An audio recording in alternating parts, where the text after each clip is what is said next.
Hello. మనం వాడే మందులు, ఫ్యూవల్, చివరికి మనం తినే కొన్ని రకాల ఆహార పదార్థాలు, ఇవన్నీ తయారు చేసే కొన్ని కంటికి కనిపించని ఫ్యాక్టరీలున్నాయని ఎప్పుడైనా ఆలోచించారా? అవును, వాటిని నడిపేది సూక్ష్మజీవులు.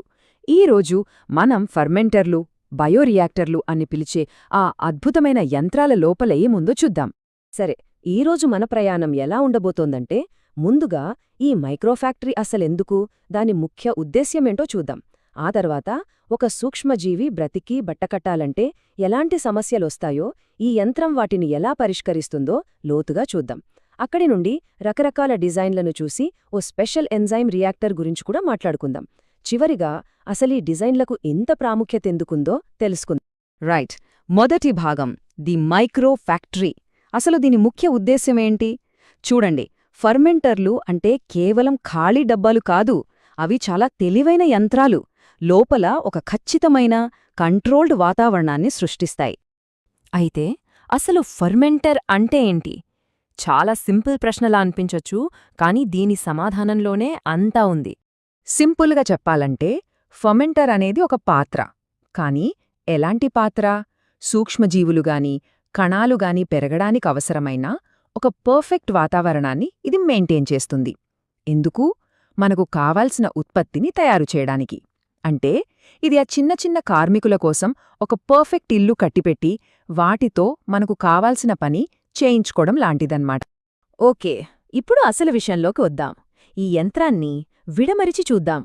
చూడండి, ఈ మెషీన్ను అర్థం చేసుకోవాలంటే దాన్ని తయారు చేసిన వాళ్లలా కాకుండా దాని లోపల బ్రతుకుతున్న సూక్ష్మజీవుల కోణంలో ఆలోచించాలి. వాటి మనుగడ కోసం ఇది ఎలాంటి సమస్యలను పరిష్కరిస్తుందో చూస్తే మొత్తం డిజైన్ మనకర్థమైపోతుంది. ఇక్కడ కనిపిస్తున్న ఈ డయాగ్రామ్ చూడండి, దీన్నే మనమిప్పుడు డీకోడ్ చేయబోతున్నాం. చూడ్డానికి చాలా కాంప్లెక్స్గా అనిపించొచ్చు, కానీ మనం చర్చించబోయే ప్రతిభాగం, ఉష్ణోగ్రత నియంత్రణ, గాలి సరఫరా, మిక్సింగ్ అన్నీ ఇక్కడే ఉన్నాయి. గుర్తుంచుకోండి, ఇందులో ఉన్న ప్రతి చిన్న పార్ట్కి ఒకే ఒక లక్ష్యముంది: లోపల ఉన్న సూక్ష్మజీవులను బ్రతికిస్తూ, సంతోషంగా ఉంచుతూ మనకు కావలసిన ఉత్పత్తిని తయారు చేయించడం. మొట్టమొదటి సమస్య వేడి, టెంపరేచర్ స్వింగ్స్. సూక్ష్మజీవులు పనిచేస్తున్నప్పుడు వాటి శరీరంలోంచే వేడి పుడుతుంది. దానికి తోడు యంత్రం తిరుగుతున్నప్పుడు ఆ రాపిడికి ఇంకొంత వేడి. ఈ వేడిని మనం కంట్రోల్ చేయకపోతే ఏమవుతుంది? అంతే, లోపలున్నవన్నీ చనిపోతాయి. Process fail. మరి దీనికి పరిష్కారం ఏంటి? Temperature control system. ఇది మన ఇంట్లో ఉండే ఏసీ లాంటిదే. ఫర్మెంటర్ చుట్టూ ఒక జాకెట్ ఉంటుంది, లేదా లోపల కొన్ని కాయిల్స్ ఉంటాయి. వాటిలోంచి చల్లని లేదా వేడి నీటిని పంపిస్తూ లోపల టెంపరేచర్ను ఖచ్చితంగా ఒకే స్థాయిలో ఉంచుతారు. ఇది ఎంత ముఖ్యమంటే, 1 డిగ్రీ అటూ ఇటూ అయినా సరే లక్షల రూపాయల విలువ చేసే ప్రోడక్ట్ మొత్తం నాశనమైపోవచ్చు. అంత ఖచ్చితత్వం అవసరం. సరే, టెంపరేచర్ సెట్ చేశాం. ఇప్పుడు రెండో సమస్య, ఆక్సిజన్, పోషకాలు. సూక్ష్మజీవులకు కూడా బ్రతకాలంటే ఊపిరి కావాలి, ఆహారం కావాలి. కానీ ఊహించుకోండి, కొన్ని లక్షల కోట్ల జీవులు ఒక ద్రవంలో మునిగి ఉన్నాయి. అందరికీ ఆక్సిజన్, ఫుడ్ సమానంగా ఎలా అందుతుంది? ఇది చాలా పెద్ద సవాల్. దీనికోసమే ఏరేషన్ మరియు అజిటేషన్ సిస్టమ్ ఉంది. అంటే గాలిని పంపడం, ఇంకా నిరంతరం కలపడం. ఇది ఒక్క పార్ట్ కాదు, ఇది ఒక టీం వర్క్. గాలిని చిన్న చిన్న బుడగల రూపంలో లోపలికి పంపి అదే సమయంలో మిశ్రమాన్ని బాగా కలియబెడుతూ ఉంటారు. దీనివల్ల ప్రతి ఒక్క సూక్ష్మజీవికి ఆక్సిజన్, పోషకాలు సమానంగా అందుతాయి. లేదనుకోండి, కొన్నింటికి ఫుడ్ దొరక్క ఆకలితో చనిపోతాయి. మన ఉత్పత్తి కూడా దెబ్బతింటుంది. ఈ టీంలో 3 హీరోలు ఉన్నారు. మొదటిది అజిటేటర్ లేదా ఇంపెల్లర్. ఇది మన మిక్సీ బ్లేడ్ లాంటిది. దీని పని బాగా కలపడం, గాలి బుడగల్ని చిన్న చిన్న ముక్కలుగా చేసి అంతటా పరపటడం. రెండోది బఫల్స్. ఇవి ట్యాంక్ గోడల కంటుకుని ఉండే పలకలు. ఇవి లేకపోతే మధ్యలో సుడిగుండం ఏర్పడి మిక్సింగ్ సరిగ్గా జరగదు. ఇక మూడోది స్పార్జర్. ఇది ఒక పైపు. దీనికి చిన్న చిన్న రంధ్రాలుంటాయి.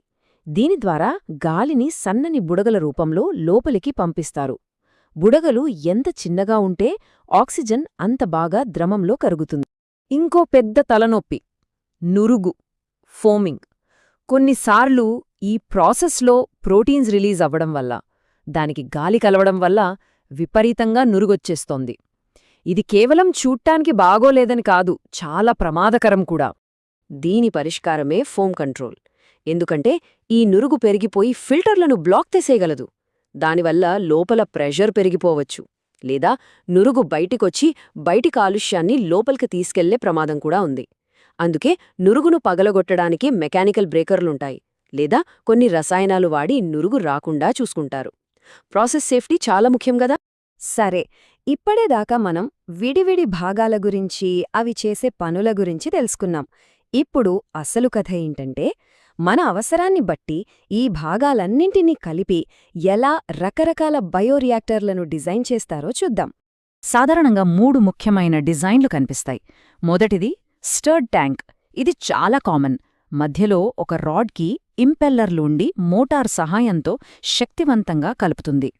రెండోది బబుల్ కాలం. ఇందులో తిరిగే భాగాలేమీ ఉండవు. కింద నుంచి గాలిని బలంగా పంపిస్తే ఆ బుడగలే మిశ్రమాన్ని పైకి కిందికి కలుపుతాయి. చాలా సింపుల్ డిజైన్. ఇక మూడోది ఎయిర్ లిఫ్ట్ రియాక్టర్. ఇది చాలా ఇంట్రెస్టింగ్. గాలిని ఒకవైపు మాత్రమే పంపిస్తారు. దీనివల్ల ద్రవం ఒకవైపు పైకి లేచి మరోవైపు కిందికి దిగుతూ ఒక సర్క్యూట్లాగా సహజంగా తిరుగుతుంది. ఇది చాలా సున్నితమైన పద్ధతి, కాబట్టి సులభంగా దెబ్బతినే మొక్కల కణాలు లేదా జంతు కణాల కోసం దీన్ని వాడతారు. పవర్ కూడా ఆదా అవుతుంది.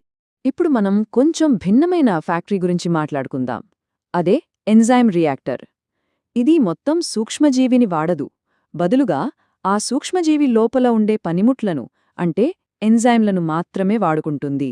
ఎంజైమ్స్ అంటే చిన్న చిన్న మాలిక్యులర్ రోబోట్స్ లాంటివి.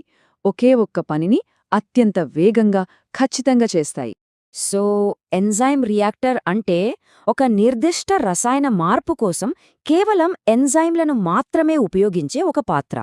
దీనివల్ల లాభమేంటి? ఇక్కడ మనం సూక్ష్మజీవిని పెంచాల్సిన పనిలేదు. అంటే దానికి ఫుడ్ పెట్టక్కర్లేదు, అది వదిలే వ్యర్థాల గురించి ఆలోచించక్కర్లేదు. మనకు కావాల్సిన ఒకే ఒక రసాయన చర్య జరుగుతుంది. ఫలితంగా వచ్చే ఉత్పత్తి చాలా స్వచ్ఛంగా, ప్యూర్గా ఉంటుంది. ఇదే దీని స్పెషాలిటీ. ఇది ఎలా పనిచేస్తుందో అర్థం చేసుకోవడానికి ఒక కామన్ డిజైన్ గురించి చూద్దాం. దాని పేరే ప్యాక్డ్ బెడ్ రియాక్టర్. ఈ ప్రాసెస్ చాలా తెలివైనది. స్టెప్ 1, ఎంజైమ్లను తీసుకుని చిన్న చిన్న పూసలలాంటి వాటికి గట్టిగా అతికిస్తారు. స్టెప్ 2, ఈ పూసలన్నిటినీ ఒక గొట్టంలో నింపుతారు. దీన్నే బెడ్ అంటారు. స్టెప్ 3, మనకు కావలసిన ప్రారంభ పదార్థాన్ని, అంటే సబ్స్ట్రేట్ని ఈ బెడ్ గుండా పంపిస్తారు. ఇక ఫైనల్ స్టెప్, ఆ పదార్థం పూసలను తాకుతూ వెళ్తున్నప్పుడు వాటికి అంటుకునున్న ఎంజైమ్ వర్కర్స్ దాన్ని వెంటనే మనకు కావలసిన ప్రాడక్ట్గా మార్చేస్తాయి. ఇది అణువుల స్థాయిలో జరిగే ఒక అసెంబ్లీ లైన్ లాంటిది. సరే, మనం చివరి భాగానికి వచ్చేశాం. అసలు ఈ డిజైన్ ఎందుకు ఇంత ముఖ్యం? ఇప్పటిదాకా మనం చూసిన టెక్నికల్ డీటెయిల్స్ అన్నీ ఒకే ఒక్క పాయింట్కి దారితీస్తాయి. అదేంటో చూద్దాం. ఈ వాక్యం మొత్తం సారాంశాన్ని చెప్తుంది. చూడండి, ఇదే బెస్ట్ రియాక్టర్ అని ఒక్కటి కూడా ఉండదు. మనం ఏం చెయ్యాలనుకుంటున్నాం అనే దానిపైనే అంతా ఆధారపడి ఉంటుంది. సున్నితమైన కణాలతో పనిచేస్తున్నామా, మనకు పవర్ఫుల్ మిక్సింగ్ కావాలా, లేక ఒక స్వచ్ఛమైన ఎంజైమ్ రియాక్షన్ చాలా? ఇలా ప్రతి పనికి ఒక ప్రత్యేకమైన డిజైన్ ఉంటుంది. సరైన డిజైన్ ఎంచుకోవడమే ఇక్కడ విజయ రహస్యం. నిజానికి మనం చూసినవి కొన్ని ప్రాథమిక డిజైన్లు మాత్రమే. వీటిలో వందల, వేల వేరియేషన్లు ఉన్నాయి. ప్రాణాలు కాపాడే ఇన్సులిన్ తయారు చేయడానికైనా, విమానాలకు వాడే బయోఫ్యూయల్స్ కోసమైనా ప్రతి ఒక్క ఉత్పత్తికి దాన్ని అత్యంత సమర్థవంతంగా తయారు చేయడానికి ఒక ప్రత్యేకమైన డిజైన్ ఉంటుంది. ముగింపుగా ఒక ప్రశ్న. మనం ఈ సూక్ష్మజీవులు, ఎంజైమ్లను ఉపయోగించి ఎప్పటికప్పుడు ఇంకా సంక్లిష్టమైన ఉత్పత్తులను తయారు చేయాలని కోరుకుంటున్నాం. అలాంటప్పుడు భవిష్యత్తులో రాబోయే నెక్స్ట్ జనరేషన్ బయోరియాక్టర్లు ఇంకేం నిర్మించగలవు? ప్లాస్టిక్ను జీర్ణం చేసుకునే ఎంజైమ్లను తయారు చేసే రియాక్టర్లా? వాతావరణంలోని కార్బన్ను పీల్చుకుని ఇంధనంగా మార్చే సూక్ష్మజీవుల ఫ్యాక్టరీలా? భవిష్యత్తు ఎలా ఉండబోతోంది?